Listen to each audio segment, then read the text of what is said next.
essa ideia onde materialista. Olha, até hoje ninguém definiu o que é matéria. Não é isso? Os camaradas acabam de dizer que matéria é um negócio que ocupa um lugar no espaço, né?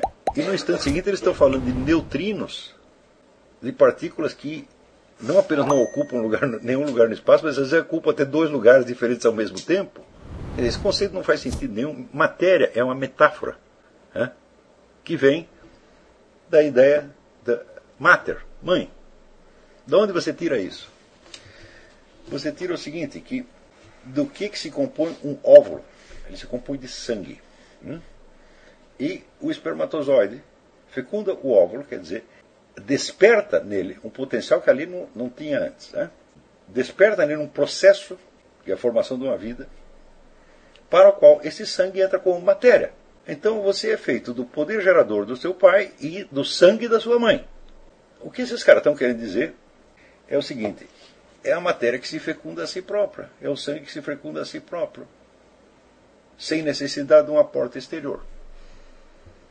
Matéria está ligada, vamos dizer, a metro, que é útero, mater, que é mãe, metro, que é a unidade de medida. Por exemplo, qual é o tamanho que o sujeito vai ter? Bom, o pai dele pode ter 2,10 m, mas se a mãe for mal alimentada durante a gestação, não vai haver sangue suficiente para fazer senão um sujeito de 1,50 m. Então a matéria é isso, é a medida, é a quantidade. Tá certo? A explicação maravilhosa disso está. Os dois primeiros capítulos do René Guénon, no Reino da Quantidade do Signo dos Tempos, são uma coisa absolutamente magistral. Eu tenho todas as críticas que eu tenho ao René Guénon, tem alguns pontos ali que são maravilhosos, né? Onde ele vai dar a ideia da forma, em última análise, a ideia de Aristóteles, forma matéria. Não acrescentou nada a Aristóteles, mas explicou de uma maneira absolutamente magistral. Então, a ideia de que a matéria em si ela tenha a capacidade de se autogerar é uma ideia que surge durante a Revolução Inglesa. Por quê? Para fundamentar a ideia do espontaneísmo das massas revolucionárias era necessário ter um conceito científico que o fundamentasse. Então a matéria passa a ter capacidades que antes não tinha. Então isso foi, vamos dizer, uma chantagem política. E até hoje você não tem nenhum conceito de matéria que seja mais científico do que isso aí. Matéria é uma metáfora, é uma figura de linguagem e continuará sendo a figura de linguagem. Ora, quando você tem uma figura de linguagem, nós podemos perguntar, mas a que realidade esta figura de linguagem corresponde? Então, a figura de linguagem tem naturalmente vários sentidos, alguns deles contraditórios entre si, e você pode, então, decompondo as várias camadas de sentido, saber aqui que aquilo corresponde na experiência ou não corresponde. Para isso seria necessário, vamos dizer, uma análise filosófica do conceito de matéria. Tá certo? Porém, se você começa a analisar, você vê que o conceito de matéria é inteiramente imaterial. Então, é um conceito que chega a uma autocontradição. Ah, mas nós queremos continuar operando com esse conceito. Então, o que eles fazem? Eles formalizam o conceito, criando um critério de reconhecimento. Como, por exemplo, a hora que o sujeito diz que matéria é o que ocupa um lugar no espaço, que é fazer uma definição meio primitiva. Tá certo? Isso não é uma definição, isso é um critério de reconhecimento. Se você disser que todos os processos que acontecem no mundo emergem da matéria, então você vai ter que dizer que este conhecimento que você tem da matéria também emerge da matéria. Mas esse conhecimento em si mesmo não é material. Então a matéria está agindo imaterialmente. Quer dizer, no primeiro passo que você dá com esse conceito, você já esbarra em absurdidades. Agora, se você fizer a lista das metáforas e figuras de linguagem que são usadas na ciência, Mary Bidgley aqui, ela cita uma lista. Por exemplo, o conceito de informação. Ah, o ADN passa a informação. Eu digo, peraí, ele é uma estação de rádio? Ele é um livro? Ele é um ser humano falante? Não, então você quer dizer que aquilo que o ADN está passando não é exatamente uma informação, mas é algo que se parece com uma informação. Então você está designando a coisa por uma analogia. Ah, vamos tornar isso mais preciso. Fala, não há como, meu filho. Você vai continuar operando com essas figuras de linguagem. Então é o seguinte, quando a ciência efetivamente conhece algum processo da natureza objetiva, ela conhece porque há uma equivalência, há um diálogo entre a inteligência humana e a estrutura da realidade objetiva. Não é que tem um caos do lado de fora e a sua mente põe ordem. Fala, peraí, se você é um componente da ordem do real, e a ordem do real é um caos, como é que esta parte especificamente conseguiu botar ordem na outra? Como é que a parte conseguiu colocar ordem no todo? Quer dizer, se o mundo é um caos, a sua mente teria que ser um caos também. Então, quer dizer, alguma correspondência, algum diálogo existe. Esse diálogo é necessariamente incompleto. Não só por causa das famosas limitações da nossa mente, Tá certo? Mas porque a incompletude faz parte da própria natureza do real. A ordem cósmica jamais pode ser completa, porque estão acontecendo coisas o tempo todo.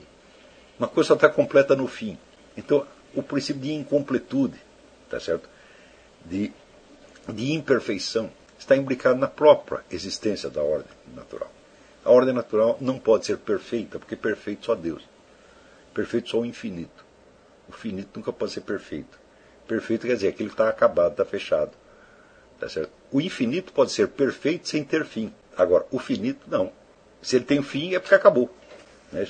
Então, vamos dizer, essas experiências fundamentais que nos revelam parcelas, tá certo? Relances da ordem natural, elas têm uma correspondência com a realidade. Porém, essa correspondência nunca é perfeita. E por isso é que nós precisamos sempre das figuras de linguagem. Nós entendemos uma coisa por outra, por uma semelhança, mas essa semelhança não pode ser total, porque se fosse semelhança total seria igualdade, identidade. O que é uma analogia? É uma síntese de semelhança e diferença. Tudo que nós entendemos por isso. Por quê? Porque a nossa mente é imperfeita e não consegue captar a perfeição inteira da ordem natural. Não, porque a própria ordem natural é assim também. A própria ordem natural tem similaridades, tem ambiguidades, porque ela não é uma perfeição infinita. Então isso quer dizer que a própria inadequação, vamos dizer, dos nossos conhecimentos é uma forma de adequação.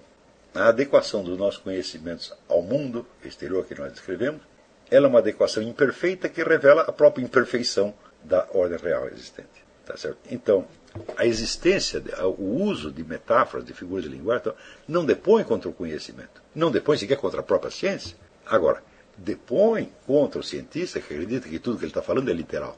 E que acredita que a atividade dele, né, por ser mais exata, etc., é infinitamente superior à de um poeta ou de um dramaturgo, quando não é. É exatamente a mesma atividade. Então, quando aumenta, vamos dizer, a perfeição das medidas, tá certo? Ela não aproxima você da realidade. Por quê? Porque você está, vamos dizer, apenas usando procedimentos matemáticos para tornar a sua analogia, a sua figura de linguagem mais expressiva. Não te aproxima do real. Uma lei de física não é mais real do que um verso de Camões. Em sentido nenhum do mundo. Essa história das duas culturas, de que existe aqui a cultura das artes, da religião, do outro lado a cultura científica, isso é um mito, criado por um charlatão chamado C.P. Snow. É interessante vocês lerem o livrinho. F.R. Lewis escreveu um livreto sobre a famosa conferência do C.P. Snow sobre as duas culturas. Ele reduz o sujeito a zero. Basta vocês terem estudado um pouquinho a teoria dos quatro discursos que você vê que não existe uma coisa de um lado outra para o outro. Existe uma gradação. E os limites entre os vários discursos, eles são fluidos. Não nos conceitos. Os conceitos são muito claros, mas a passagem de uma linguagem para outra é problemática. Porque ninguém usa uma linguagem que seja perfeitamente poética, ou perfeitamente retórica, ou perfeitamente dialética. Isso não é impossível. Quer dizer, você tem uma gradação com limites esfumados. E isso é tudo que nós podemos alcançar. Tá certo? Então, não é exato de maneira alguma, por exemplo, dizer que existem ciências exatas. Elas podem ser exatas nas suas medições, mas não nos seus conceitos. Aliás, ao contrário, se prevalece da exatidão das medições para poder continuar usando conceitos que são totalmente elásticos e nebulosos, como, por exemplo, o conceito de matéria. Agora, toda esta cultura, né, da modernidade científica, ela está tentando fazer da classe científica um novo clero que tem o direito de governar todo mundo, tomar decisões por ele, dizer o que você pode comer, o que você não pode comer, tudo que você pode fazer ou não. Em nome do quê? De um conhecimento intransmissível, que é ao mesmo tempo intransmissível e é o critério de julgamento de todas as questões públicas. Eu digo, mas que coisa mais louca. Então, é claro que por trás dessa desordem continua existindo a ordem. Quer dizer, é só você olhar os processos naturais, não como as ciências os descrevem, mas como você os observa a olho nu, tá certo? E você verá que existe uma ordem, uma regularidade. Claro que se você observar esse processo numa outra escala, ele deixa de parecer regular. Porque se fosse, vamos dizer, a ordem total e perfeita em todas as dimensões, não, então teria que ter um universo acabado, não pode acontecer nada de novo. Então, uma das características da ordem é que ela não é plana. Ela tem vários níveis, onde as coisas aparecem mais ou menos organizadas conforme a escala na qual você olha. Entendeu? Mas Tudo isso é uma coisa que Sócrates e Aristóteles já sabiam, mas que hoje parecem bichos de 7 cabeças. Se você sair deste mundo sem ter compreendido nada da ordem do real, isso vai fazer alguma diferença para ela? Não. Olha que reconforto que é isso. Se eu permanecer perfeitamente ignorante do universo, isso vai impedir o universo de funcionar? Não. Então isso quer dizer que eu não preciso ter aquela avidez de responder todas as perguntas, que é o problema desses malucos. Eles querem responder todas as perguntas porque eles acham que se eles não cuidarem do universo, o universo vai acabar. Vai haver entropia, vai acabar com tudo. Então é claro que isso é um delírio persecutório. Né? Olha, se o universo estiver destinado a acabar, o ser não pode acabar. O total encerramento deste universo aqui, nada representaria na ordem do ser. Então, não podemos compreender o ser, senão na dimensão de infinitude e eternidade. Agora, esses camaradas, o que eles fazem? Eles pegam a existência do universo espaço-temporal e a absolutizam. É a única coisa que existe. Então, se isso acabar, nós estamos ferrados. Então, nós temos que impedir que acabe. Mas é claro, o que tem que fazer com esses caras? Tem que interná-los imediatamente. Quer dizer, você acha que o cosmos depende de você? E se você não tomar uma providência, a porcaria vai acabar? Né? Teve um filme feito por aquele idiota, aquele Tarkovsky, o cineasta russo. O universo dependia de que um sujeito fizesse uma coisinha qualquer. E eu estou assistindo aquele filme. Eu tinha gostado do primeiro filme dele, que era o Solaris. O Solaris já dava uma insinuação dessa, de que a mente humana altera o ambiente cósmico. Mas alterava em medida, né, modesta. Mas quando chega no outro filme, que até esqueci o nome, O Sacrifício. Daí, as ideias do idiota lá são o pilar da humanidade. Daí chega uma hora que o sujeito fica desesperado e ele sai correndo ele está acabado de levantar, então ele está com um roupão, né, e atrás do roupão dele tem o emblema do yin e do yang. E ele achou que aquilo era muito simbólico. Eu estava no cinema e não consegui me impedir de rir. Ele quer passar a mensagem simbólica, então o que ele faz? Ele coloca lá o símbolo no roupão do cara, o sujeito, né, semi-pelado, correndo com o roupão yin e yang, né, ele carregando a ordem cósmica nas costas. Diga, não é possível, vamos parar de palhaçada. Esta é a mentalidade desses camaradas. Então, a nossa tem que ser exatamente o contrário. Nós temos que ter um reconforto na ordem do real. Saber que ela não depende de nós. Eu já citei aqui o exemplo para vocês do sujeito que nadava na Praia Vermelha e Ubatuba. Uma praia tinha ondas de 50 metros. E o cara ficava lá boiando em cima daquilo, perfeitamente confortável. Né? Olha, a nossa vida é assim também. Nós temos que ficar confortável em cima de uma onda de 50 metros. Então, o nosso reconforto é na eternidade do ser. Então, prepare-se para a liquidação do universo. O universo será rasgado como uma folha de papel.